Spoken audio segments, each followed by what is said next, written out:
ചെർപ്പുളശ്ശേരിയിൽ വിവാദമായ ട്രാഫിക് പരിഷ്കരണത്തിന് പരിഹാരം തേടി വീണ്ടും ട്രാഫിക് റെഗുലേറ്ററി യോഗം.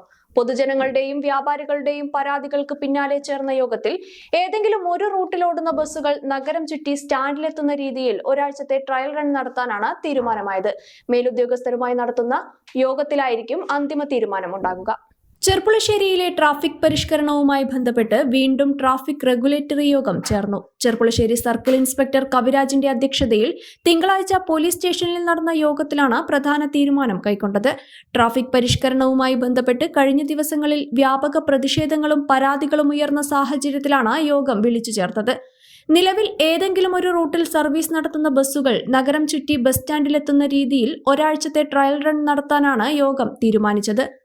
ട്രാഫിക് റെഗുലേറ്ററി മീറ്റിംഗ് എന്ന് യോഗം കൂടുകയുണ്ടായി. ഇങ്ങനെ യോഗം വിളിക്കാനുള്ള സാഹചര്യം നമ്മുടെ ട്രാഫിക്കിൻ്റെ അലൈൻമെൻറ്റുമായിട്ട് ബന്ധപ്പെട്ട് ടൗണിലേക്ക് വാഹനങ്ങൾ പോകുന്നില്ല എന്നുള്ള പരാതിയുടെ അടിസ്ഥാനത്തിൽ ഏകദേശം 3ഓളം സ്ട്രൈക്കുകൾ നടത്തപ്പെടുകയുണ്ടായി. സമരങ്ങൾ 3ഓളം നടന്നു. പിന്നെ എനിക്ക് ഏകദേശം 3ഓളം പരാതികൾ ലഭിച്ചു. അപ്പോൾ പൊതുജനങ്ങൾ വണ്ടിയെ പുതിയ സ്റ്റാൻഡിൽ നിന്നും അങ്ങോട്ട് പോകത്തക്ക രീതിയിൽ ആളുകൾ നടന്ന് കുറേ ദൂരം പോകുന്നുണ്ട്. അപ്പോൾ അതുകൊണ്ട് ഈ പാലക്കാട് നിന്നും പെരിന്തൽമണ്ണയിൽ നിന്നും വരുന്ന വാഹനങ്ങളെങ്കിലും ആ സ്ഥലത്തേക്ക് കൊണ്ടുപോകണമെന്നാണ് പൊതുജനങ്ങളുടെ ആഗ്രഹം. ആ ആഗ്രഹത്തിനനുസരിച്ചാണ് ട്രാഫിക് റെഗുലേറ്ററി മീറ്റിംഗ് കൂടിയത്. അങ്ങനെ കൂടിയപ്പോൾ സ്വാഭാവികമായും അത് വിയോജനങ്ങളുണ്ടാകും.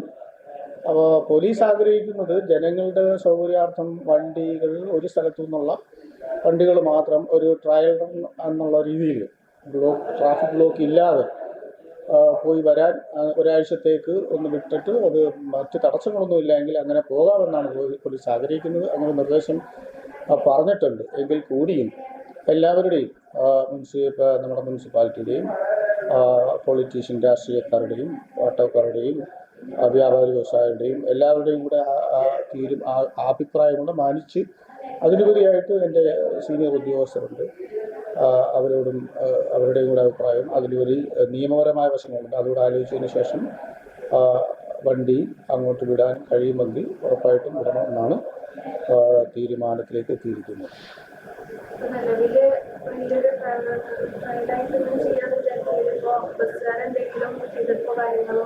ഇല്ല, ഞാൻ ട്രയലായിട്ട് ചെയ്യാൻ ആഗ്രഹിക്കുന്നത് ഇപ്പോൾ ബസ്സുകാരെ വിളിച്ചിട്ട് അവരോട് സംസാരിച്ചിട്ട് ആർക്കും അത് നമ്മൾ സംസാരിച്ചതിന് ശേഷം മാത്രമേ ചെയ്തു. ആർക്കും ഒരു ബുദ്ധിമുട്ടില്ലാത്ത രീതിയിൽ ഒരാൾക്ക് പോലും തടസ്സമോ എതിരഭിപ്രായം ഇല്ലാത്ത രീതിയിൽ നടത്താൻ പറ്റുന്നെങ്കിൽ അത് ഏറ്റവും നല്ലത്. അതുകൊണ്ട് അവരുടെയും കൂടെ ഭാഗം കേട്ടതിന് ശേഷം മാത്രമേ ചെയ്യത്തുള്ളൂ. നമുക്കെല്ലാവർക്കും സന്തോഷകരമായിട്ട് കാര്യങ്ങൾ തീരട്ടെ എന്ന് ആത്മാർത്ഥമായിട്ട് ആഗ്രഹിക്കുന്നു. ഓക്കെ. മേലുദ്യോഗസ്ഥരുമായി ചർച്ച നടത്തിയ ശേഷം ബസ് ഉടമകളുമായും തൊഴിലാളി സംഘടനകളുമായും കൂടി വിശദമായ ചർച്ച നടത്തിയ ശേഷമാകും ട്രയൽ റൺ ആരംഭിക്കുക. പരീക്ഷണാടിസ്ഥാനത്തിലുള്ള ഈ ക്രമീകരണം വിജയകരമായാൽ പൊതുജനങ്ങളും വ്യാപാരികളും ഏറെ നാളായി നേരിടുന്ന ബുദ്ധിമുട്ടുകൾക്ക് ശാശ്വത പരിഹാരം കണ്ടെത്താൻ കഴിയുമെന്ന പ്രതീക്ഷയിലാണ് അധികൃതർ. The pleasure of personal banking. Mannarkkad rural service സഹകരണ ബാങ്ക്.